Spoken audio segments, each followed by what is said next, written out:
자, 일단 미증시 한번 보면은 나름대로 이 저점 대비했을 때 가파르게 올라왔잖아요. 제가 사실 이번 주 월요일 토마토 방송에서도 말씀을 드렸을 거예요. 이게 저점 대비 30% 올랐어요. 제가 생각했을 때는 여기 한 2500 정도에서는 막힐 줄 알았는데 좀 더 올라갔죠. 그러면은 여기를 돌파를 하면 이제 신고가죠, 다시. 네, 근데 이제 그거를 앞두고 여기가 무슨 자리냐면은 보통 이제 0.886이라고 해서 여기 이 저점, 이 고점 기준으로 했을 때 되돌림이 88점, 그러니까 한 90%까지 되돌림을 줬다라고 봐야 돼요. 90%까지. 만약에 여기를 접었다가 뭐 예를 들어서 이렇게 올라간다라고 하면은 정말 좀 많이 올라갈 수 있는 사이클은 맞죠. 어떻게 보면은 힘을 보여줬다. 이번 랠리에서 나스닥은 뭐 나스닥이나 S&P, 다우는 힘을 보여줬다라는 게 증명이 되었고, 다만 여기서 우리가 조금 주의해야 되는 부분은 요즘에 매매가 좀 까다로울 거예요. 아마 요즘 여러분들 매매하는 게 시원치 않을 거예요. 그쵸? 내가 그래도 어느 정도 좀 매매를 한다라는 가정 아래에 3월 말에 이제 저점이 나왔었죠. 4월 초에. 4월 내내 나쁘지 않았거든요. 5월 초까지, 지난주까지만 해도 나쁘지 않았어요. 근데 이제 이번 주는 매매가 좀 힘들었을 거예요. 저도 쉽지 않았거든요. 여기가 보통 이제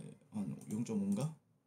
그러니까 보시면은 이게 이렇게 내려갔잖아요. 그리고 나서 반등을 줬어요. 근데 0.5에서 막혔다가 다시 약간 짝꿍댕이 쌍바닥처럼 만들었죠. 이런 식으로 짝꿍댕이 쌍바닥. 그래서 이렇게 올라갔어요. 그럼 보통 여기가 저항이 맞아요. 굉장히 강한 저항이에요. 근데 여기는 이런 자리는 보통 이렇게 올라가도 만약에 여기서 접었다가 살짝 뭐 아니면 이렇게 기간 조정을 거치고 하면은 되게 많이 가거든요. 근데 만약에 살짝 접었다가 가도 여기는 또 저항이에요. 이렇게 가요. 그래서 좀 저항 구간을 좀 체크를 도와드리면은 21,500에서 23,000. 네, 여기는 막상 저항이 안 될 가능성이 높아요. 근데 뭐 이렇게 갈 수도 있어요. 이렇게 갈 수도 있죠. 근데 대략적으로 제가 볼 때는 여기나 아니면은 여기인데 저항 자리가요. 네, 저항 자리만 체크를 하는 거예요. 그러니까 벌써 이미 우리나라 시장 같은 경우에는 어제 분명히 오르긴 올랐어요. 네, 오르긴 올랐는데 요즘 매매하는 거 보면은 시원찮은 모습을 볼 수가 있어요. 그러니까 뭐 내가 조금 종목을 밑에서 뭐 이런 데서 사가지고 끌고 왔다. 근데 저 같은 경우에는 사실 매일매일 종목들이 바뀌잖아요. 매매하는 종목들이 바뀌고 또 주도주, 당일 주도주를 매매를 하든 아니면은 이 랠리를 이끄는 주도주를 매매를 하든 어쨌든 계속해서 종목들을 바꿔가면서 어떤 회전을 시킨단 말이에요. 네, 그런데 확실히 이쪽 랠리 때는 시원시원하게 이제 수익도 잘 나고 매일 뭐 종가 베팅 때리면은 뭐 다음날 뭐 NXT에서도 바로바로 수익이 나버리고 그런 흐름이었다라고 하면은 지금 같은 경우에는 종가 베팅도 조금은 주의할 필요가 있어요. 네, 그래서 지금 여기가 조금 어려울 수 있다. 매매하는 데 있어서 아마 이번 주부터 힘들었을 거예요. 여러분들 정확하게 이번 주부터 힘들었을 거예요. 그게 이제 어느 정도의 나스닥이 이 고점을 앞두고 나오는 저항이 굉장히 좀 나올 수 있다. 근데 그게 이제 뭐 무디스의 신용 등급 강등 뭐 이런 이슈도 있기 때문에 그건 한번 확인하고 가자 이거예요. 저도 막 무리해서 매매는 하지 않는다 이렇게 여러분들한테 말씀드리고 싶고 뭐 시청하시는 분들 같은 경우에는 그런 부분들 시황 부분들은 제가 계속해서 체크를 도와드리고 있죠. 뭐 방송에 나가서도. 근데 사실 방송에 나서 시황을 제가 얘기를 하진 않는데 그래도 이렇게 방송 틀었을 때는 한 번씩 제가 말씀드릴 테니까 참고해 보시면 좋을 것 같고 코스피를 볼 필요가 있는데 세세적으로 봤을 때 이런 저점이 있죠. 네, 이렇게 보든 이렇게 보든 뭐 아니면은 이렇게 보든 아니면은 이렇게 보든 이 자리는 저항이다. 빨간색으로 칠할 수 있는 구간들은 강력한 저항이 맞다예요. 제가 굉장히 공격적인 매매를 구사를 하지만 사실 또 동시에 굉장히 보수적인 매매를 또 하기도 합니다.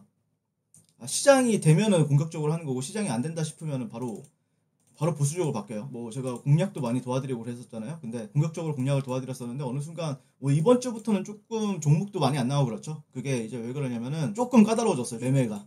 그래서 여기는 저항 구간으로서 체크를 하셔야 된다. 여기서 그러니까 굳이 매매를 여러분들이 열심히 하지 말라는 소리예요. 그러니까 여기서는 제가 말했잖아요. 비중을 이제 확대를 해야 될 때고 실제 비중을 확대해서 여기선 열심히 매매를 하고 있었죠. 근데 여기서는 조금 비중을 줄이면서 차라리 그러면 어떤 방식으로 여러분들을 보셔야 되냐면은 예를 들어서 약간 이런 식으로 이제 횡보를 하게 돼요. 여기 넘겨주고 나서 여기는 박스권 상단이기도 하잖아요. 동시에 여러분들 그쵸? 물론 이렇게 횡보하다가 이렇게 떨어질 수도 있지만 실제 여기서 한 며칠 횡보하다가 이렇게 올라가면은 방향성이 이제 전환이 되죠. 강하게. 근데 물론 실제 간다고 해도 여기까지예요. 여기를 돌파한다고 해도 여기까지예요. 여기 이 선. 그래서 제가 토마토 방송 나와서 한 2800선까지는 그러면 열어둘 수 있다. 이 구간이 남아있기 때문에 이렇게 말씀을 드렸던 거고, 어쨌든 제가 보는 관점에서는 이런 데서 또 저항을 또 받을 가능성이 있겠죠. 좀 답답해요. 이게 어쩔 수 없어요. 그러니까 저점이 깨지면 반등세가 강하게 들어온다 하지만 실제 올라가면 또 꺾일 가능성도 굉장히 높은 상황이에요. 물론 뭔가 어떤 호재로 인해서 이렇게 돌파가 나온다라고 하면 그때부터는 좀 불장일 가능성이 굉장히 높은 상황이긴 한데, 단기적으로는 조금은 확인할 필요가 있다는 거예요. 제 생각은요. 나스닥도 지금 저항받는 위치고 코스피도 저항받는 위치예요. 뭐 예를 들어서 여기서 양봉이 나온다고 해서 또 갑자기 여기서 분위기가 나빠지면서 이제 하락 장악형이 나온다 이러면은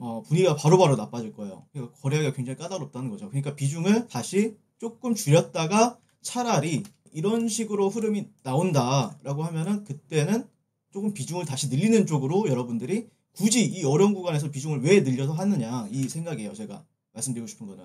저 솔직히 말하잖아요. 여기 이탈할 때 여러분들한테 현금화를 최대한 많이 하셔라 라고 말씀드렸었고, 여기서부터는 비중을 늘려라 종목들, 그리고 여기서는 다시 비중을 줄이는 것이 가장 좋긴 하지만 비중을 늘리진 말자. 최소한 확인하고 가자 이렇게 말씀을 드리도록 할게요. 매매가 까다로운 건 어쩔 수 없어요. 그게 시장이에요. 시장이 원래 그런 거예요. 좀 어려운 시기부터 해야 또 좋은 시절에 또 돈을 많이 벌어요. 여러분들 원래 하락장에서도 돈을 벌어야, 하락장에서도 잘 버텨내야 또 시장이 좋아졌을 때 수익이 크게 나는 거거든요. 주식이 쉬운 거 같아도 되게 어렵고 또 어려운 거 같은데 또 쉽고 약간 그런 게 있어요. 물론 저도 항상 쉽다라고 말씀은 못 드리죠. 근데 결국엔 제 말이 맞을 거예요.